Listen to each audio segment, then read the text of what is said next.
Hello, and welcome to the fourth lecture in the Pact magic series.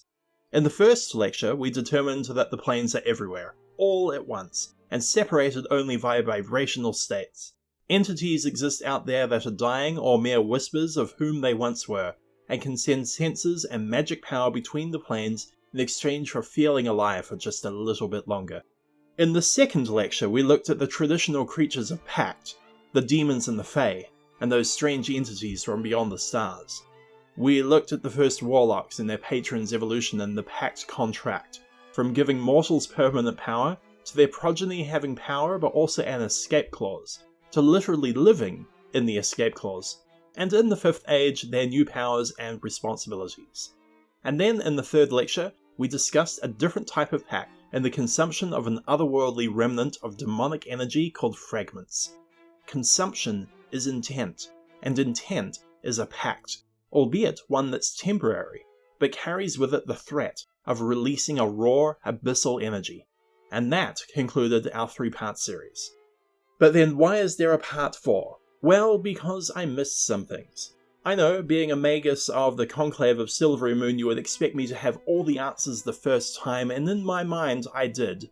But, look, it doesn't matter who you are. There is always the danger of personal bias affecting your worldview. When I talked about Pact, I discussed things that affect primarily my culture, and the cultures I'm used to in my study of Faerun. But if you would conclude that your culture, your experiences, the world that you're familiar with is the only valid one, then not only are you willfully ignorant, you're missing out on the opportunity to learn, to explore, to have fun. We should always be open to the possibility of learning something new. Otherwise, we might as well all just be shield guardians, powerful but unchanging, never evolving, not truly living. And before you accuse me of being overly preachy, remember, I'm both a scholar and the mage who grades your performance in this class. When we talked about the warlocks moving out of the shadows and claiming dominion over magic due to an abyssal source, I noted that these were the first demonists, the original petitioners of extraplanar entities. And perhaps they were. There certainly exists a timeline of magical practitioners, when they were discovered by the world, and there is a time before they were known, and for many, a time when they faded back into obscurity. But it's unfair to say that one was first, or started at this time, or even ended. The Wardens and Avengers of the Fourth Age could well have been there before, and just as likely to be around now in the Fifth Age.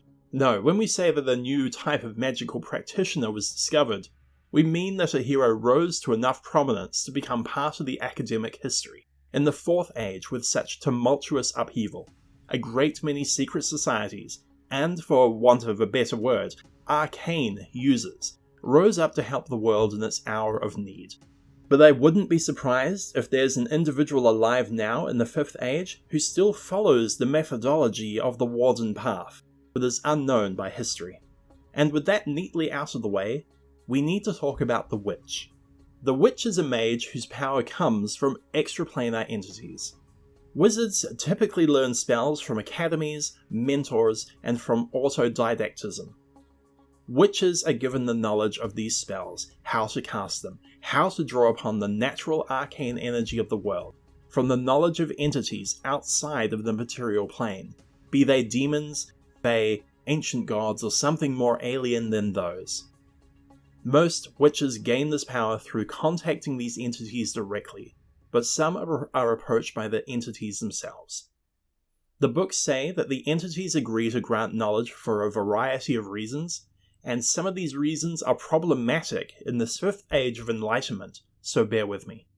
Some entities hope that witches will become more powerful over time so that they can be champions and emissaries of them. Others simply want to have some fun and sow chaos in the material plane. And some would apparently only want youthful witches in order to seduce them as consorts. And that's... Look, I know that extraplanar entities often have their own moral codes, but I think that maybe they should also learn a bit of material plane class. Whatever the dubious motives of these entities, the price for spell knowledge is often a directive influence over their potential students. This isn't just an exchange of knowledge, it was the linking of spirit to powerful entity, and more than information could be sent along that link. There was always the potential for the shaping of thoughts, the coercing of wills, which made it even more problematic for those entities just wanting a quick bride opportunity. Many witches apparently fell to the honey words and cloying wills of their would-be maesters, who used their students as conduits to pursue their own goals. But a relative few had the will and perseverance to resist their overpowering will and further their own lives and goals. Such witches could face a lifelong struggle with the forces who would relentlessly push against this freedom. And once you became a witch, it was shockingly difficult to cut ties with the entities. It would literally sever a part of your experience and knowledge from you, barring the practice of all magic until your mind and soul recovered from that loss. Witches, having that link to a corruptive extraplanar energy, often demonic in nature, found themselves shunned in modern society. There were few places where a witch was welcome, and indeed there were quite a few otherwise good churches who were ruthless in their pursuit and execution of individuals who would endanger society with their link to chaos. A lot of you listen to these lectures at home so you can't see me rolling my eyes, but trust me, they're sufficiently rolled. But the classes on Divine Magic start next week, so let's move on for now. Witches gained a few extra powers beyond just the ability to learn spells, based on what their patrons taught them, including the knowledge of how to make certain magical alchemies and sleeping draughts. They eventually learned how to create poison, and ointments that gave applied objects and people the ability to fly. They also gained the ability to charm a creature with their directed intent. This charm was powerful enough to affect anything without their wills able to exist, though the somatic act of staring and pointing could be a bit obvious unless they were hidden. Additionally, a powerful witch gained the ability to place a curse on their enemies, and much like how the stories go, this curse would be generally to weaken the vital statistics of an individual, cause them to lose their vitality or combat prowess, make them go blind, or even cause them to go catatonic and die after a day had passed. This curse was random, likely the result of extraplanar energy inefficiently converting to the material rules. Because of their unconventional training, witches could only focus on being a witch. They couldn't study another type of magical practice at the same time, and the adherence to their patrons was exhausting enough that a martial pursuit was nigh impossible. However, because the knowledge of magic was highly individualistic, the spellcasting of a witch was similarly unique. Mages of the traditional schools couldn't identify the casting of a witch's spell, and the words and actions could be anything. In a duel or a fight against a monstrous caster, this could often be a lifesaver against an enemy that could identify spells and have an answer ready. A witch had to often struggle against the will of their patron, and that internal struggle was at times so strong that the witch would be distracted in their everyday adventuring roles. This struggle was strongest in the days preceding, during, and preceding the full moon, possibly due to the associated strengthening of magical ley lines and enchantments by the light of a full moon. Anyone who has ventured outside to witness the moon bridge of Silvery Moon will know this to be true. More dangerous still was the option of not binding oneself to a single extraplanar patron, but instead contact many entities over the course of your arcane career, each one petitioned to grant you the knowledge of their powerful and signature spell. An imp for invisibility, a slard for confusion, a pit fiend for an apocalyptic spell or two. Magic may come easily to these individuals and they may be considered magical prodigies. It's indeed hard to determine if our best mages in the previous ages didn't grasp magical theory superbly well, but instead just grasped the chalk as they drew summoning and warding circles on the floors of their bedrooms. But oftentimes these prodigies would disappear as suddenly as their gifts were first made apparent. So perhaps you can identify those prodigies by how many didn't live to a respectable old age. When casting their spells, there was always the risk that the original entity would pay attention, especially if the spell was cast in front of a crowd, or worse yet, in front of those who would identify the theory behind the spell and be able to recreate it. Each time, say, a fireball was cast by such a wizard, there was a chance that the original teacher would come collect. and such payments were usually done through the possession of the caster's soul or material body.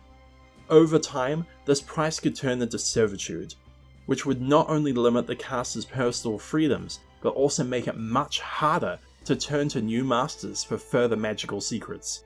Over time, the patron or patrons could take a hold on the mind, body, and spirit of the caster. It's inevitable, really, as both information and power convert into physicality on the material plane. At first, the caster might think of themselves as enlightened, gaining a small physical ability such as being able to see in the dark, or gain horns and talons that bit into flesh as easily as a tabaxi. They probably wouldn't think anything of the alien offness of such a boon, the distrust, the inability to fully connect with those around them. Over time, that corruptive energy and knowledge would take a toll on their body. It wouldn't kill them, no. Such a witch able to survive this long would have already proven themselves strong enough to survive such an experience. But they would not be unmarked, moving from a cosmetic and unsettling transformation into something that mimics their patron's unnatural otherworldliness, such as having to drink blood for sustenance, or eat raw meat or dirt, or being able to sleep only in graveyards. Their bodies would become visibly deformed with fingers that curled away from their palms instead of into them, or eyes and a mouth that visibly leaked brimstone, or... No, the books had another example, but I won't use it, it's nauseating. Eventually, the end result of such a witch would be the total subsumation of their mortal soul and an extension of their entity's will. Nothing more than a slavish caricature of their original self, now wholly committed to the corruption of the material plane. Fortunately for the heroic witches and warlocks of the previous era, this corruption could be resisted. However, the resistance itself took a toll, a supernatural battle on the field of their psyche that could last days, and presented a considerable distraction to the hero's activities.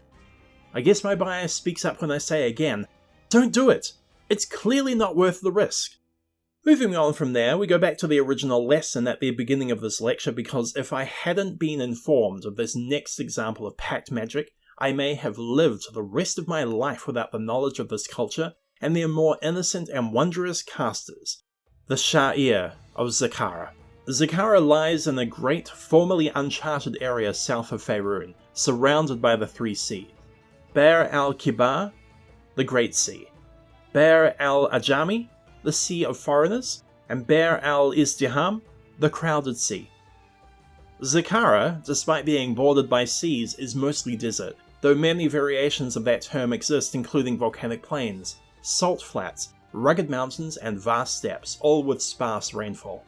A great many peoples are found there in wondrous colours and storied lives, from magnificent city dwellers to mysterious nomads. And in the hellish places that no mortal can survive, you can find the other major denizens of this strange place, the Genies. Far from the prying eyes of mortals, these awesome creatures build their monuments to power and beauty, great citadels whose golden towers outshine even the glittering sands around them. Sha'irs are male and female wizards whose magic is tied to the Genies. These wizards do not learn or cast spells in the usual fashion. In fact, they have no spell books at all. A Sha'ir can summon a small elemental familiar known as a Jinn, which will provide spells, including magics that other wizards cannot cast. The Sha'ir is allowed to choose which type of Jinn appears: air, fire, water, or earth. Whatever its origins, the Jinn happily becomes an agent for its master in all the elemental planes, seeking out and retrieving magic that its master would otherwise be unable to cast. Jinns can tap into a network of other Genii kind, conferring with creatures of any element. This allows Jinns to retrieve spells for their masters. A Sha'ir simply states the spell that they desire and the loyal Jinn rushes off to the appropriate elemental plane to find it. Sha'irs can only request spells which they know exist. All first and second tier spells are considered common knowledge, any Sha'ir can request them. Otherwise, Sha'irs must have actually seen a spell. If a Sha'ir sees an Ajami cast a strange spell or sees its effects, then that spell can be requested too. Priest spells are also available. Spell-like abilities of other creatures and characters cannot be gained in this fashion, however. Jinns require time and effort to find spells for their masters, and they must be things that are written down and recorded, oftentimes spell-like abilities are not. The higher the spell's tier, the longer a Jinn must search, and the greater the chance that its efforts will be for naught. In fact, for more powerful spells, the Jinn may not return at all, or even worse, may return with a powerful personage in tow, who is very curious to see who is seeking such magic. When summoning a Jinn, Sha'irs can choose from among 4 different varieties. These are below. Air Jinns, or Jinnlings, are small air sprites with bluish-white skin and white hair. They can fly at a decent maneuverability but have no other Genii-like powers, and cannot become invisible nor create objects. Jinnlings are often aloof and moralistic. They tend towards good and lawful. Fire Jinns, or Afritikin, are miniature fire spirits with ebony skin and long flame-red hair. They move normally and can produce flame at will. Fire Jinns are usually malicious and judgmental. They tend towards evil and lawful behavior. Water Jinns, also called Mariduns, are small water spirits with greenish skin and bluish eyes and hair. They can swim, they can breathe underwater. Mariduns are usually capricious and playful. They tend towards good and chaotic behavior. Earth Jinns, or Deolanin, are small earth elementals with a tan skin and jet black hair. They are the strongest of the Jinns, able to inflict much more damage than their other elemental counterparts. Earth Jinn are usually tactless and direct. They tend towards evil and chaos, and just a quick point of interest, I always assumed that the earthen genies were called Dao. I do enjoy being corrected, perfecting my knowledge, and learning that it's pronounced Dao. The most important thing in a Sha'ir's life are their Jinn. Without this creature, there is no way for the Sha'ir to gain spells, and the connection with Genii kind becomes very strained. Sha'irs, therefore, are highly protective of their Jinns, and liable to aid them before helping out a friend or relative. In Zakara society, all know the importance of the Jinn, and its relation to the Sha'ir. In addition to their own plans and the occasional quest that a Jinn will inspire to promote loyalty, there are other things that must be taken on in order for a Jinn to prosper. First, the Jinn must be allowed to rest on their elemental plane appropriate to its type. Jinns usually rest where their masters do, and do not appreciate being woken from their rest. The second requirement that must be dealt with is the payment of the Jinn. While they are loyal to their masters, they like to feel as if they are valued allies rather than slaves. Sha'irs may substitute other forms of treasure appropriate to the Jinn's element for gold, and encouraged to do so. No Jinn is happier than when carting back a nice bit of art or a new tool to its home on the elemental plane. Such items might include a nice brazier for a fire Jinn, an ornately crafted wind chime for an air Jinn, a beautifully carved model boat for a water Jinn, or a painstakingly sculpted piece of semi-precious stone for an earth Jinn. All of these are appropriate, as are many others. The Jinn appreciates these items made by its master over those crafted by the hands of strangers, but will accept any gifts it is given. Precisely what Jinns do with their payment is unknown, but it is believed that they simply hoard the stuff. Rumours that they send a portion of their tribute to others of Genii kind are unfounded, but still popular. The third necessity required by all Jinns is praise. Jinns believe that they perform a necessary function for their Shair, and must be complimented for taking such action whenever possible. The fact that it is also being paid for its services doesn't concern the average Jinn. A Shair who doesn't introduce his Jinn to new acquaintances should expect the Jinn to handle this chore itself. This can be particularly disconcerting if the Shair is trying to conceal the fact that they are such a mage. The last thing that Jinns require is contact with those of Genii kind. Jinns are very much dependent on their more powerful cousins for their magic powers, and some believe for their very existence. Jinns must be allowed to spend at least 5 hours a week talking to their kindred. While this requires no special actions on the part of the Shair, it will place the Jinn beyond contact for range for a time. Most Jinns like to tack this additional social time onto the beginning or end of their resting time. It allows them to enter the elemental plane and talk to some genies, and then get some rest. If a Jinn is deprived of any of these requirements for a week, the Jinn becomes very irritable and prone to irrational fits of anger. During this time, the Jinn will not actively hurt the Shair or cause the Shair harm in any direct way, but it will not go out of its way to help the Shair either. If a Shair wants a spell and is not in immediate danger of being killed without it, the Jinn may take up to twice as long as normal to find the spell.